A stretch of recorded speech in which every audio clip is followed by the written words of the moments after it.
भारत माता की जयकारा लगाऊंगा। आप लोग पूरे ऊंचे स्वर में भारत माता की जय कहेंगे। भारत माता की जय, भारत माता की जय। आज बड़े हादसे के साथ आपको बता रहा हूँ कि हमारे देश का 76वां गणतंत्र दिवस हम लोग मनाने जा रहे हैं।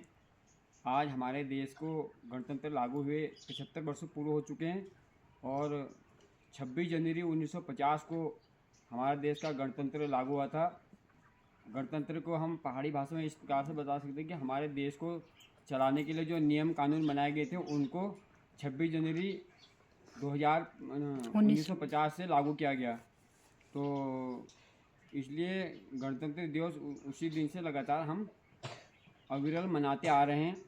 और दूसरा मैं आपको बताना चाहता हूँ, नन्हे मुन्ने बच्चे विशेष ध्यान दें कि गणतंत्र दिवस मनाने का निर्णय जो उस समय को जो हमारे देश के नियंत्रक थे उन्होंने केवल 26 जनवरी को ही वो तिथि क्यों चुनी, यह जानना बहुत ज़रूरी है।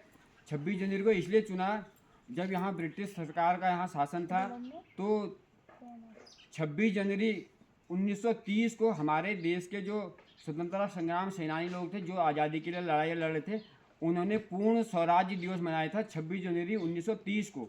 और जब 1947 में देश आज़ाद हुआ तो उसके बाद इस जो पूर्ण स्वराज्य दिवस मनाया गया था उसको याद करने के लिए तो उस तिथि को गणतंत्र दिवस लागू करने का निर्णय लिया गया। तब से गणतंत्र दिवस निरंतर चलता आ रहा है। और दूसरी बात, मैं इस विद्यालय के समस्त स्टाफ को, विशेषकर हमारी ममता दीदी जो यहाँ एक बहुत बढ़िया कार्यक्रम है इन्होंने कराया, आपका मैं तहे दिल से बहुत बहुत धन्यवाद करता हूँ। मैं पिछले कई सालों से यहाँ निरंतर देख रहा हूँ कि आपने इस स्कूल को बहुत तन मन धन से ऊंचे बुलंदियों तक पहुँचाने के लिए आपने यहाँ काम किया। आपने यहाँ बच्चों को पूरे शिक्षण कौशल के साथ यहाँ पढ़ा रहे हो। हमारे जब हम बीएड करते थे मेरे को वहाँ बताया गया था कि बच्चों के साथ स्कूल में कैसा व्यवहार करना चाहिए। तो जो मैं यहाँ जब कितने बार मैं देखता भी आते जाते हुए मैं निरीक्षण में कहता हूँ, तो बाल शिक्षण जो हमारे शिक्षण कौशल है उसका आप पूरा यहाँ प्रयोग कर रही हो और हम बहुत धन्यवाद आपको देते हैं। और हम सौभाग्यशाली हैं जो हमको ऐसी मैडम यहाँ पर मिली है, हमारे गांव की भी हैं और एक हमारे यहाँ इन्होंने बहुत बढ़िया कार्यक्रम यहाँ पर करवा रखा, हर साल कराते हैं। मैं यहाँ पहली बार आ रहा हूँ क्योंकि मैं पिछले सालों में नहीं आ पाया क्योंकि मैं इधर उधर चले जाता था।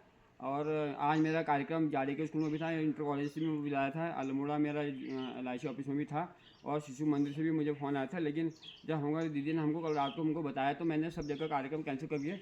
आपने यहाँ का कार्यक्रम को मैंने प्राथमिकता दी, मतलब बहुत ही अच्छा लगा क्योंकि ये स्कूल से मैंने पढ़ा है, ये मेरी जड़ है। मैं यहाँ शुरू में मैंने यहीं से नाम लिखा है, यहीं से हमने पढ़ा, तो हमारी जड़ है। जड़ों को कभी नहीं भूलना चाहिए।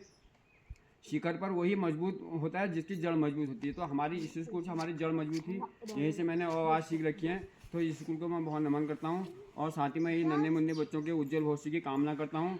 और परम पिता परमात्मा और माँ भगवती का यहाँ प्रांगण है, इनसे भी विनती करता हूँ कि हमारे नन्हे मुन्ने बच्चों को बहुत आप ऊँची आप यहाँ पर योग्यता प्रदान कराएँ और यहाँ पर उनका भविष्य उज्जवल हो। वो आने वाले भविष्य में हमारे देश के कर्णधार हैं और बहुत अपने भविष्य के और उज्जवल भविष्य के साथ एक दिन इस गांव का, इस देश का, इस ज़िले का हम सबका यहाँ पर नाम रोशन करेंगे। और पुनः मैं आप सबको गणतंत्र दिवस की हार्दिक शुभकामनाएं देता हूँ और अपने जो यहाँ के स्टाफ है उसको विशेष रूप से पुनः मैं एक बार फिर शुभकामनाएं बधा देता हूँ। इसी के साथ मैं इस गणतंत्र दिवस के आज के समापन की घोषणा करता हूँ। भारत माता की जय, भारत माता की जय, भारत माता की जय।